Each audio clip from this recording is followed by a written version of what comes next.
Touch SkyMoga listening test. This is the Ielts listening test.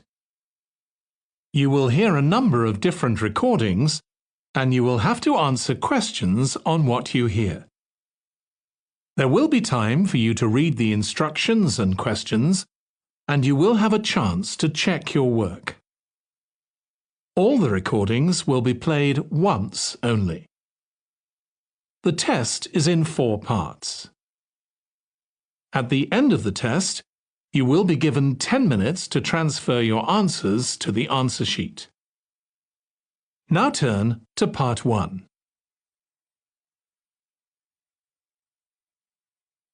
Listen Part carefully 1. and answer questions 1 to 5. Hi, I'm Debbie. How can I help? Hi, my name's David. I'm just looking to place an advertisement on the main union notice board to sell a laptop and a few accessories if that's possible. Sure, that's not a problem. I take it you are a member of the Students' Union? Yes, I am. Right then. I'll just get a form up. And as there is no one around and it looks as if it's going to be quiet for a while, I'll just type the details straight into the computer for you. Thanks very much. No problem. Shall we just title it Laptop for Sale? Yeah, OK. Can you describe it generally? Well, it's in very good condition. In fact, it's hardly been used. Why are you selling it, if I may ask? Well, I've got another one which is much lighter, and I don't really need two. I see. What weight is the one you're selling? It's 3.5 kilograms. That is heavy these days. Can you give more details about the one you want to sell? Right.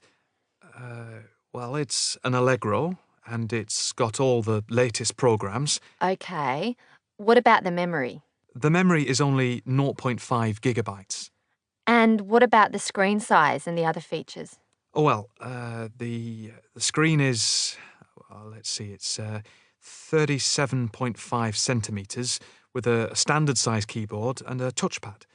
But I've got a cordless mouse that I can put in with it if necessary. Well, some people don't like using a touchpad.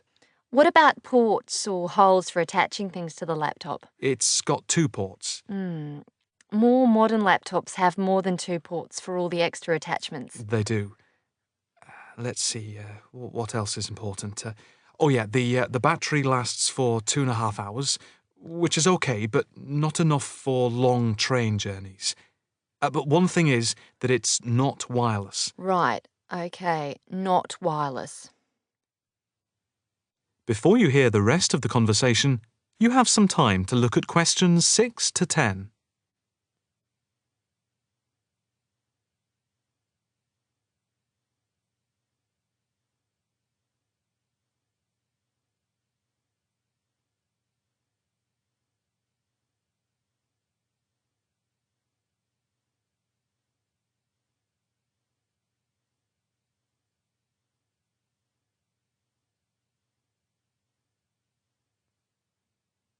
Now listen and answer questions 6 to 10. Anything else I can put on the advertisement? There's a webcam built at the top of the screen, and I can throw in a printer, a scanner, and headphones, which I got with it in a special deal. It also comes with its own case for carrying it around. Actually, the case is quite smart.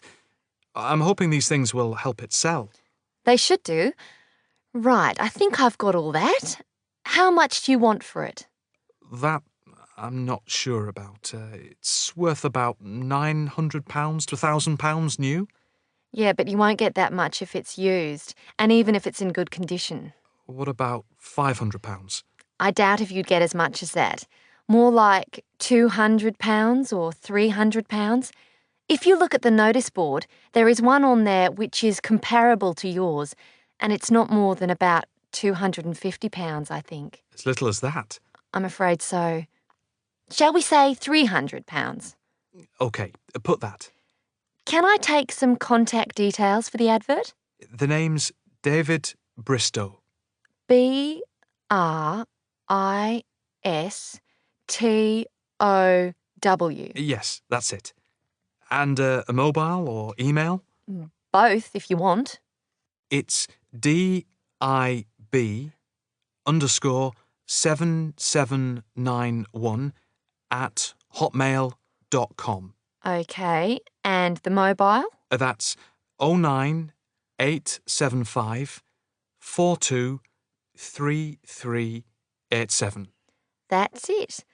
If you send the picture, I'll add it and print it out and stick it up for you. OK, I can get that to you today. Right, I'll type in here, advert placed the 22nd of October. Fine. And good luck with the sale. Thanks. That is the end of part 1. You now have 1 minute to check your answers to part 1.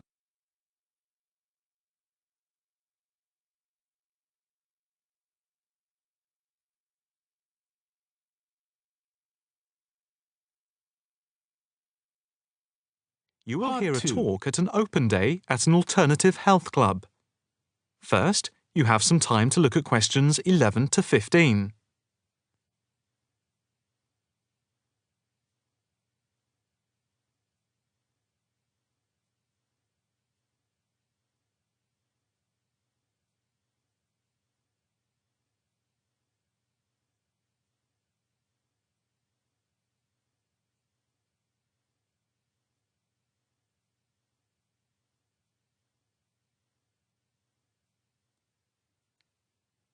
Now listen carefully and answer questions 11 to 15. Good morning, and welcome to the open day of our new alternative health club here at Chelsea Bridge. I have to say it is very pleasant to have so many people turn up. My name is Harry Wilkinson, and I work as one of the 9 permanent staff members employed here at the club. The main aim of the open day is to give you a quick tour of the building. But before we do that, I'd like to introduce you to a few people employed at the club. Not all of us are here at the same time. In case you need to contact any of us, our contact details are here on the notice board below the photographs. First of all, this is Sean Bond, who is the technical manager, and his job is to supervise equipment like computers and all the electrical equipment. And this is Margaret Lloyd. Her main function is to oversee training, and she is therefore in charge of all the full and part-time therapists. The next important person I need to introduce you to is James Todd. He is our liaison officer. What he does is manage bookings for the club rooms and equipment, as they are open to different organizations, from the local college to corporate clients like banks and so on. Last but not least is our physiotherapist, Edward Marks, who works part-time Monday, Wednesday, and Friday. Edward plays an important part in the life of the club. His main role is to prevent injuries. Before you hear the rest of the talk, you have some time to look at questions 16 to 20.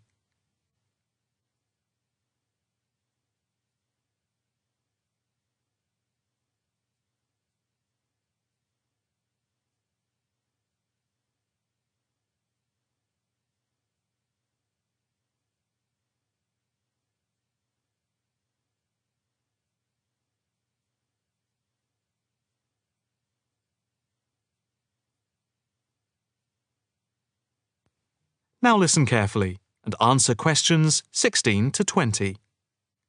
Now for the various amenities. You see that the club has quite a large capacity and is arranged over 3 floors. There is a lift by the reception and the stairs.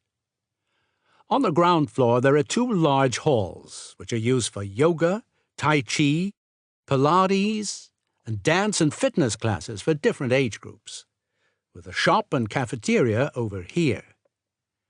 On the first floor we have a full range of fitness machines, which are available in the large central hall, around which there are various offices. The changing rooms are also on this floor.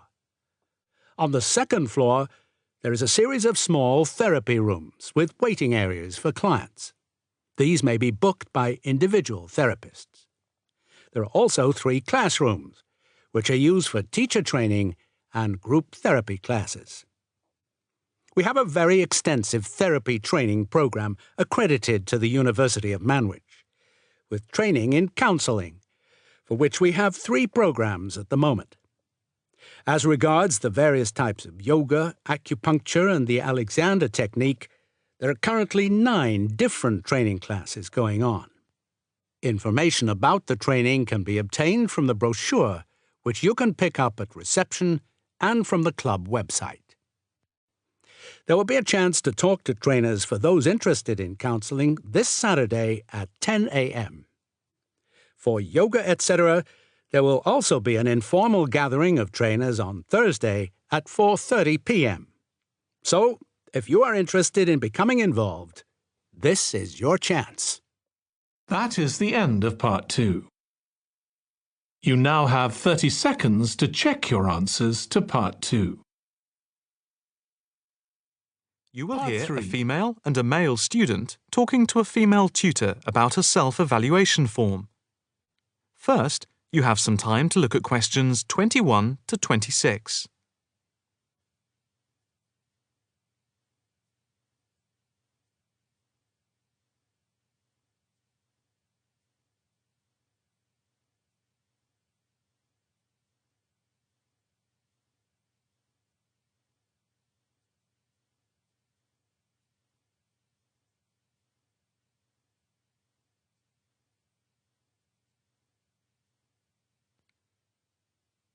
Now listen carefully and answer questions 21 to 26.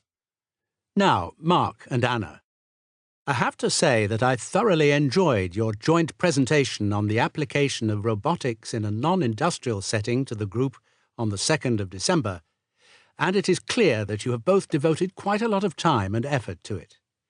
Have you had a chance to fill in the self-evaluation form for the session? Yeah, we have. So, Mark, what do you think overall? Well, generally I felt the presentation worked very well. In fact, we seemed to hold the attention of the others throughout. And the pace of delivery was fairly even, as were the range of activities we organised. I agree with Mark, but I'm not sure we were comprehensive or academic enough. No comment, really, except that I don't think there was any question of it not being thorough. I think we were a bit too chatty and too jokey at times, rather than formal. OK, what do you think were the best areas? And which do you think can be improved on? Well, everything could have been improved on. I felt very good about the handouts. We'd spent a lot of time putting them together. They had a very professional appearance as we bound them into a booklet. To me, the handouts were the best part, as we had a very extensive bibliography and the booklet seemed to go down well. The booklet you did for the handouts certainly showed you had done a lot of work. But I think that you put too much material into it, and people got distracted by it. Perhaps you could have cut the handouts by about 1/3. I see. When I come to think about it, maybe you're right. OK. But there were times in the middle of the presentation where things did go a bit astray. I think that was my fault when I got the PowerPoint slides out of sequence and I had difficulty getting back on track. I also think we rated our technical ability too highly, especially when operating under pressure. I had never done a presentation with technical equipment before, so it was a steep learning curve for me in particular. Yes, I think you could have done with a bit more practice with the equipment beforehand. Before you hear the rest of the conversation, you have some time to look at questions 27 to 30.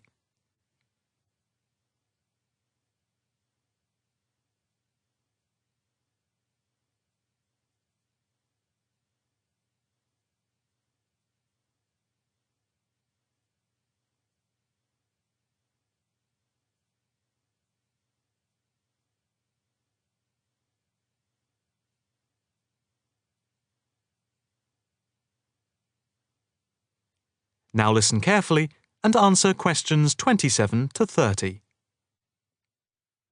What about the next item on the feedback form? The aims and objectives. I think they were very focused and we followed them through well, I think. We wanted to show how Europe was lagging behind other areas of the world. Yeah, I think they were clearly set out. Yes, agreed. No comment there. The diagrams and charts were appropriate. Yes, I have put that too. They did work well in helping to illustrate and break up the presentation by cutting down on the number of words and text on the screen. What about delivery? Well, I think our performance was average. It was difficult to coordinate speaking and presenting the material at the same time. I was quite self-conscious of what I was doing. It was down to a lack of experience. Unfortunately, both of you had the habit of standing in front of the projector, so you kept blocking the image on the screen. To me, this is the area that requires the most improvement. The section on the predictions of the commercial application in the future, I think, appeared a bit haphazard. To me, it was a weak point of the presentation. And I think that some of the slides could have had fewer words. And we could have done some fancy graphics with the words. If you had to give yourselves a mark overall, how much would you give out of 10? 6, maybe? I'd be happy with that. Though bits were probably nearer a 7. So I'd say a 6. Anna, what do you think? I think for me it's perhaps a 7. OK. Did you find the task and the evaluation useful? I think... That is the end of part 3. You now have 30 seconds to check your answers to part 3. You will hear a Part talk 4. on local businesses at a university business centre. First, you have some time to look at questions 31 to 40.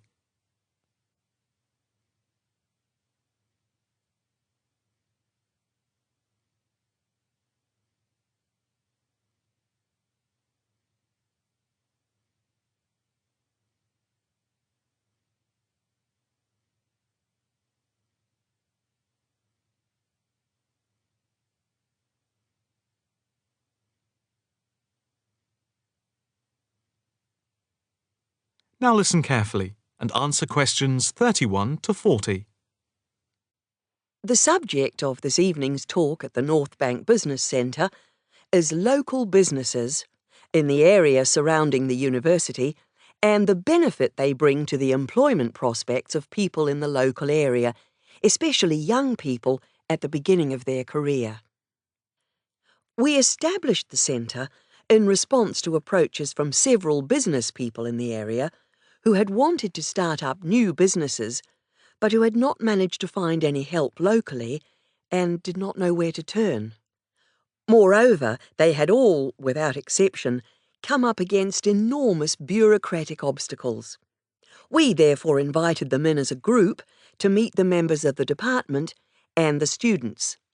Stemming from that is the centre, which now focuses mainly but not exclusively on business startups. Just after the centre was set up, snapshot research conducted by the department over the telephone gave some startling results.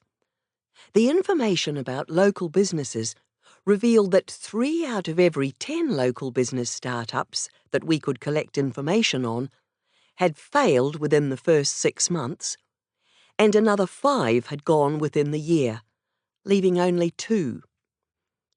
The most common reasons given for the businesses closing were, first, high rents, which are 33% higher than the national average due to the area being very central. Second, lack of knowledge about grants, basically because of ignorance about how to access them. And thirdly, a lack of business support, because they did not know where to obtain advice from. Since the centre came into existence 3 years ago, we have helped change this climate of failure. The current statistics show a remarkable turnaround in the fortunes of local businesses. And now, after a year, only 2 businesses close out of every 10, compared to 8 before the centre was set up.